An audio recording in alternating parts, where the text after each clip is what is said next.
요즘 세상은 참 살기 좋은 세상입니다. 스마트한 세상이라고 말을 하는데 우리가 다들 가지고 있으신 스마트폰으로 모든 것을 다 할 수 있는 이 세상이 바로 우리가 살고 있는 이 세상입니다. 이 내비게이션도 이제 스마트폰으로 이용 가능한 그런 세상인데 이 내비게이션이 목적지를 끝까지 방향을 잃지 않고 갈 수 있도록 해주는 게 바로 이 내비게이션이죠. 그런데 이 목적지 설정을 잘못하게 되면 엉뚱한 방향으로 길을 안내하게 됩니다. 예를 들어서 같은 이름의 음식점이 이제 같은 동네에 두 개가 있다고 했을 때에 내가 가고자 하는 A라고 하는 이 음식점의 주소가 맞는 곳으로 이제 설정을 해야 되는데 이제 B라고 하는 곳으로 설정을 하게 된다면 이제 목적지 그쪽으로 이제 방향을 인도해서 가게 되는 것이죠. 결국에는 내비게이션은 길을 잘 안내를 하지만 목적지 설정을 잘못한 그 사람의 잘못으로 엉뚱한 곳으로 결국에는 가게 된다는 것이죠. 우리의 신앙도 마찬가지라고 할 수가 있습니다. 우리의 이 신앙 고백은 출발점이 됨과 동시에 목적지가 된다고 할 수가 있습니다. 그래서 우리가 예수님을 주로 고백하는 이 신앙 고백이 굉장히 중요하다고 할 수가 있는 것입니다. 신앙생활의 방향이 달라지는 이 주님에 대한 이 고백이 어떠한 고백이 되어야 하는지 오늘 말씀을 통해서 나누고자 합니다. 첫 번째로 신앙 고백은 세상 속에서 나의 주님으로 인정하고 받아들이는 고백이 되어야 합니다. 우리 29절을 같이 읽겠습니다. 시작. 베드로가 대답하여 이르되 주는 그리스도시니이다. 아멘. 아멘. 예수님과 제자들이 이 벳사다에서 북쪽으로 이제 가이사랴 빌립보라고 하는 도시로 이동을 하였습니다. 가이사랴 빌립보의 여러 마을을 이제 제자들과 함께 둘러보시면서 예수님께서 제자들에게 물어보십니다. 사람들이 나를 누구라 하느냐? 이에 제자들이 지금까지 쭉 들어왔던 이제 대답을 합니다. 사람들이 더러는 이제 세례 요한이라고도 하고 더러는 엘리야라고도 합니다. 그리고 더러는 선지자 중에 한 명이라고도 이야기를 합니다. 이를 들으시던 이 예수님께서는 이번에는 제자들에게 물어보십니다. 너 그러면 너희들은 나를 누구라고 생각하느냐? 이에 이제 베드로가 제자들을 대표해서 이제 대답을 합니다. 주는 그리스도이십니다. 예수님이 이 유대인들과 이 제자들에게 나를 누구라고 생각하느냐라고 물으신 것은 예수님 자신을 어떠한 존재로 인식하고 있는지에 대한 아주 중요한 질문이었습니다. 특히 예수님은 이 제자들과 함께 이 빌립보 가이사랴라고 하는 곳에서 이제 그 질문을 하신 것이죠. 이 빌립보 가이사랴라고 하는 곳이 어떠한 곳입니까? 헤롯 대왕의 아들인 이 빌립이 이제 자신을 이두레와 드라고니 지방의 분봉 왕으로 이제 로마 황제가 임명을 해주는데 이것에 대해서 감사함으로 이제 도시를 건설해서 로마 황제에게 바친 지역이 바로 가이사랴 빌립보라는 곳입니다. 이 이두레와 그 다음에 드라고니시라고 하는 이 지방은 갈릴리를 중심으로 해서 12시 방향에서 12시에서 한 3시 방향까지 되는 그 땅이 바로 이두레와 드라고니 지방입니다. 그러니까 반대편은 갈릴리 지방이라고 하고 그 맞은편은 이두레와 드라고니 지방이라고 하는데 이쪽의 지방에 있는 그 도시가 바로 이 가이사랴 빌립보라고 하는 지역입니다. 우리가 성경에 많이 나오는 헐몬산, 헤르몬산이라고 하는데 그 산 바로 이제 그 산 기슭에 이제 위치한 이제 고원의 도시입니다. 이 헤르몬 산 기슭에 위치한 이 고원 도시이기 때문에 물이 굉장히 풍부한 지역이었습니다. 그래서 물도 많고 살기도 굉장히 좋은 땅이 비옥한 땅이 바로 이 가이사랴 빌립보라고 하는 곳입니다. 그리고 이곳에 거대한 바위로 이루어져 있는 절벽이 있는데 그 절벽을 깎아서 이 로마 황제를 기리는 신전을 만들어 놓은 곳이 굉장히 웅장하게 만들어 놓은 그런 신전이 있는 곳이 바로 이 가이사랴 빌립보라는 곳입니다. 이 풍요로운 도시에서 이제 누구를 섬기냐면 로마 황제를 신으로 추앙을 하면서 섬기고 있었던 것이죠. 마치 이 넘치는 이 풍요로움을 이 로마 황제라고 하는 이 전능한 신이 영위하도록 베풀어 준 듯한 그러한 인상을 주는 곳이 바로 이 가이사랴 빌립보라는 것이었다는 것입니다. 로마 황제의 이 축복 속에서 누리는 풍요로움과 그래서 절대적으로 이 풍요로움을 누리게 해준 이 로마 황제에게 충성을 바치는 그러한 곳이 바로 이곳이었다는 것입니다. 이러한 장소에서 예수님께서는 제자들에게 첫 번째로 이 사람들이 자신을 누구냐고 물어보셨던 것이죠. 그래서 사람들은 엘리야와 세례 요한 또는 위대한 선지자들 중에 한 명이라고 이제 대답을 이제 했던 것입니다. 이 사람들은 이 위대한 이 하나님의 이 사람들은 용기를 가지고 굉장히 두려움 없이 하나님을 배격하고 대적하는 모든 이제 악들과 싸워가지고 이긴 믿음의 사람들이라고 할 수가 있습니다. 사람들은 이 예수님을 선지자 중에 한 사람으로 이제 봤던 것이죠. 사람들은 그런 이제 예수님의 제자가 아닌 다른 사람들은 멀리서 예수님을 바라봤던 사람들은 예수님을 그냥 그저 선지자 중에 한 사람으로 이제 바라보았던 것이죠. 이제 헤롯도 세례 요한이 다시 살아났다고 생각했을 뿐만 아니라 말라기 4장 5절에서 보면은 이제 그 보라 여호와의 크고 두려운 날에 이르기 전에 내가 선지자 엘리야를 너에게 보낸다고 하는 그런 말씀이 있습니다. 구약의 말씀에서도 엘리야를 보낸다는 그런 말씀들이 있기 때문에 이제 선지자 엘리야가 다시 살아나서 돌아왔다는 그런 생각을 이제 충분히 할 수 있었다는 것입니다. 그런데 이 예수님의 관심은 이 사람들이 자신을 뭐라고 말하는지에 관심이 있었던 것이 아니라 이 제자들이 예수님 자신을 누구로 생각하는지에 대해서 관심이 있었습니다. 그래서 먼저 사람들이 나를 뭐라고 하더냐 물어본 다음에 그 다음에 이제 진짜 예수님이 자신이 원하는 질문, 너희들은 나를 누구라고 하느냐, 이 질문을 하신 것입니다.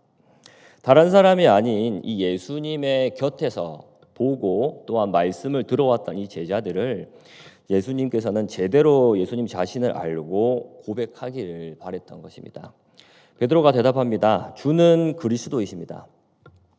마태복음 16장 16절에 의하면 주는 그리스도시요 살아계신 하나님의 아들이십니다 라고 고백을 했습니다. 이 말은 예수님은 하나님이 보내주신 메시아이십니다 라고 하는 그러한 의미입니다.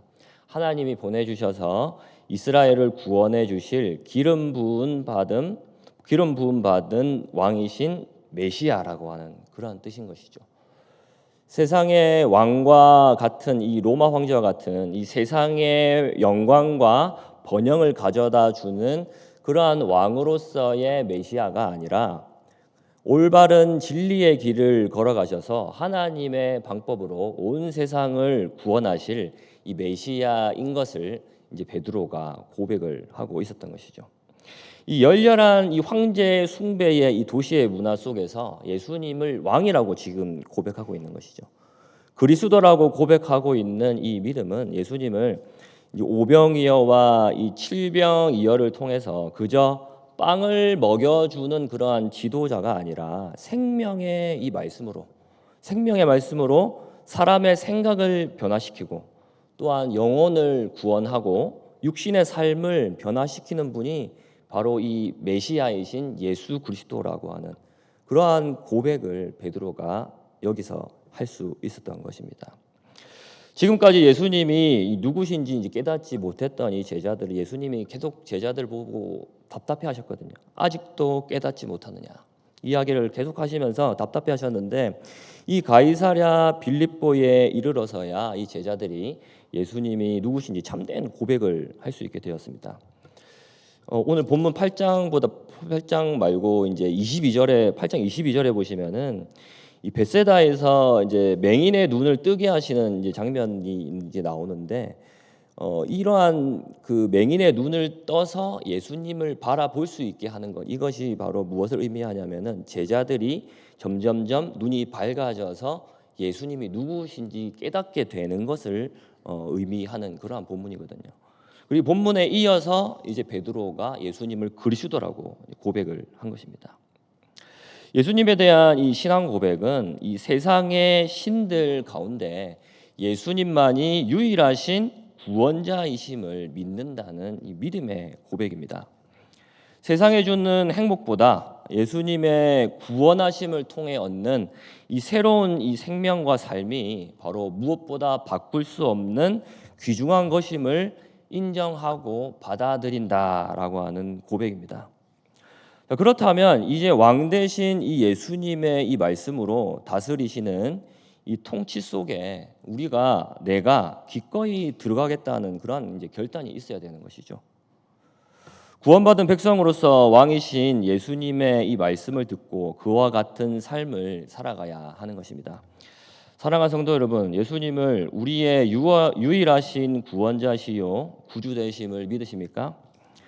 세상에 안녕을 가져다 주는 이 세상의 신이 아닌 참 생명을 주시는 하나님의 아들 메시아 예수 그리스도이심을 올바르게 믿고 제대로 고백하고 믿는 그런 우리 성도들이 되시기를 주님의 이름으로 축복합니다. 두 번째로 이 신앙 고백은 나의 야망을 내려놓는다고 하는 그런 고백입니다. 우리 32절부터 33절을 읽겠습니다. 시작.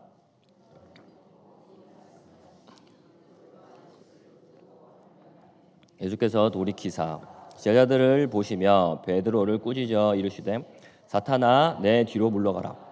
내가 하나님의 일을 생각하지 아니하고 도리어 사람의 일을 생각하는도다 하시고, 예수님께서는 이제 베드로의 이 주는 그리스도이십니다라고 하는 이 고백을 들으시고 나서 이제 제자들에게 예수님이 이제 메시아로서의 이제 마쳐야 될 자신의 이 과업을 이제 공유하고 이제 가르쳐 주셨습니다.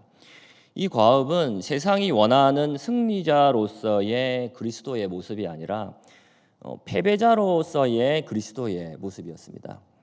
전쟁의 왕으로서의 메시아가 아니라 고난받는 종으로서의 이 메시아의 모습이었습니다.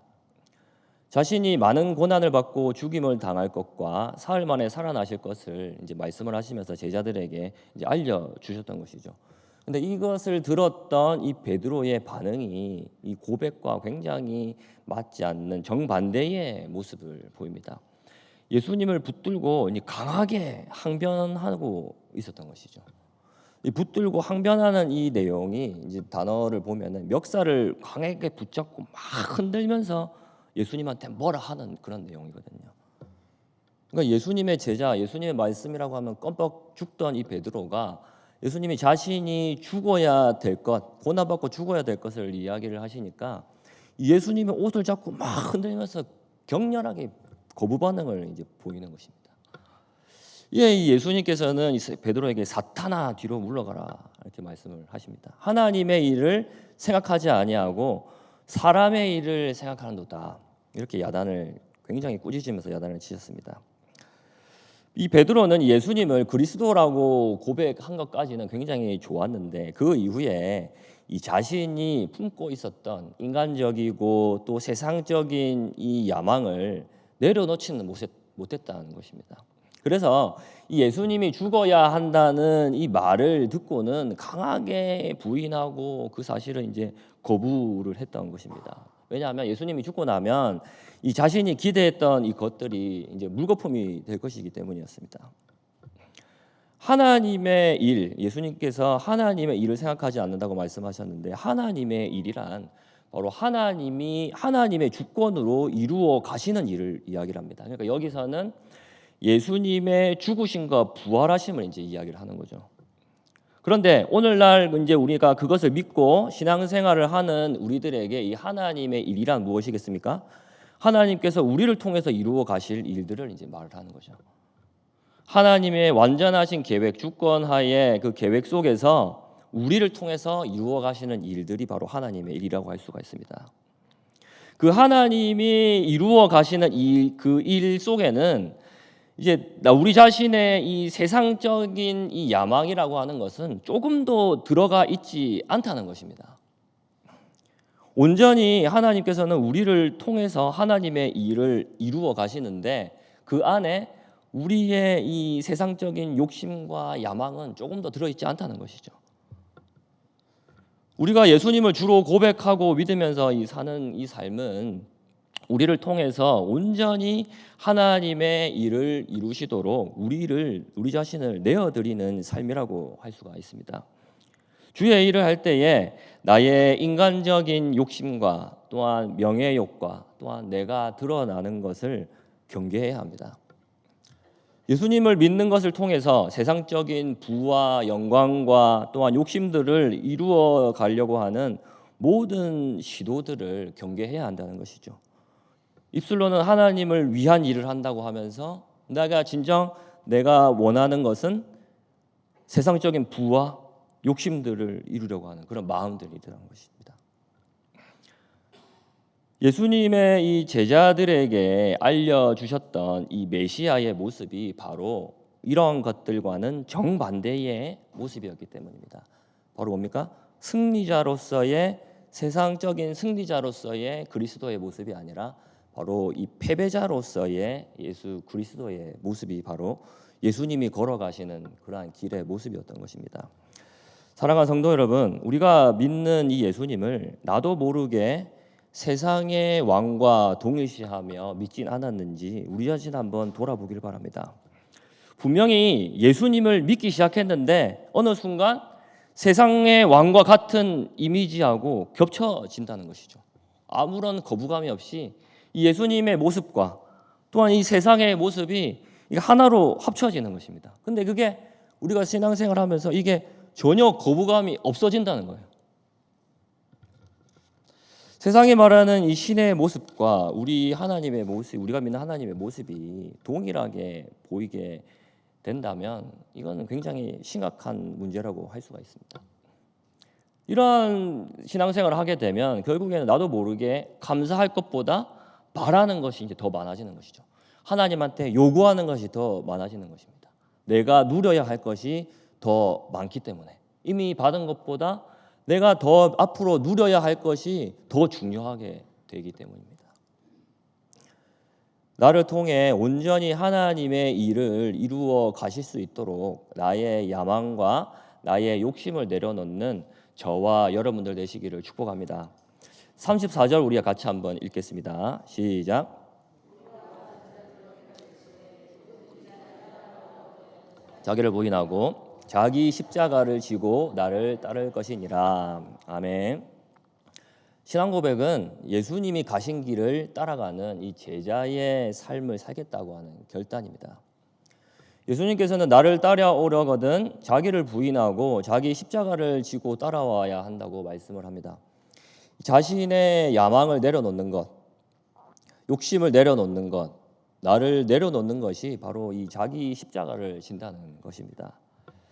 그러면 이 십자가를 지고 가는 길의 종착지가 어디겠습니까? 골고다 언덕이 되겠죠. 예수님 가신 길. 예수님을 따라가는 길은 결국에는 자기 자신을 죽이러 가는 길입니다. 35절입니다. 누구든지 자기 목숨을 구원하고자 하면 잃을 것이요 누구든지 나와 복음을 위하여 자기 목숨을 잃으면 구원하리라. 그러니까 예수님을 따라가는 길은 자기 목숨을 잃기 위해 가는 길이라고 하는 것입니다. 그러니까 자기를 죽이는 길이라는 것이죠. 우리는 예수님을 주로 고백하고 믿는 우리의 일평생 동안 이 예수님을 이제 따라가야 하는데 이 길이 바로 예수님을 따라가는 이 길이 내가 죽는 길이라고 하는 것이죠. 고난받는 종의 모습으로 자신의 일이 아니라 하나님의 일을 이루셨던 이 예수님의 삶을 본받아야 합니다. 그 길은 내가 죽고 오직 예수님이 사시는 길입니다. 그런데 이 자기를 죽이는 일이 참 쉽지 않다는 것이죠. 우리의 이 타락한 본성은 그것을 태생적으로 이제 거부를 하기 때문입니다. 세상은 자신을 드러내는 것이 미덕이라고 말하고 성공하는 것이 참된 인생이라고 이야기를 합니다. 그런데 우리 믿는 자들이 추구하는 이 참된 인생은 우리를 통해서 하나님의 일을 온전히 이루어 가시는 것이 되어야 한다는 것입니다. 우리는 하나님 앞에 철저히 무릎 꿇는 신앙인이 되어야 합니다. 그래서 우리는 하나님 앞에 철저히 무릎 꿇는 신앙이 되어야 한다는 것이죠. 나 자신을 내려놓게 하기 위해서 그래서 하나님은 우리의 계획을 철저하게 우리가 세운 계획을 무너뜨리기도 하신다는 것이죠. 나의 안전한 울타리를 하나님이 또 철저하게 부숴 버리시기도 한다는 것입니다.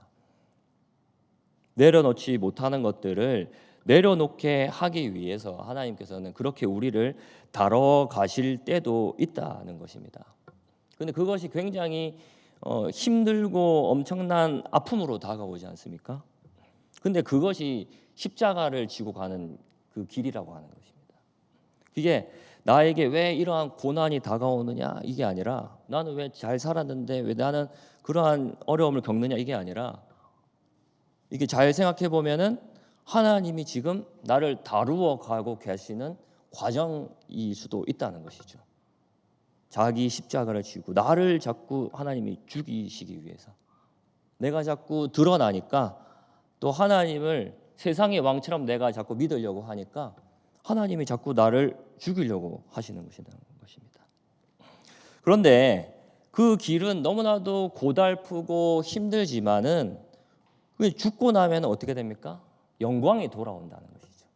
그게 죽으면서 내 자신을 죽이고 끝나는 것이 아니라, 내 자신을 죽이고 나면 영광이 돌아오게 된다는 것이죠. 예수님이 영광을 얻었던 것처럼, 예수님이 죽으신 다음에 영광을 얻으셨던 것처럼 우리 또한 마찬가지입니다.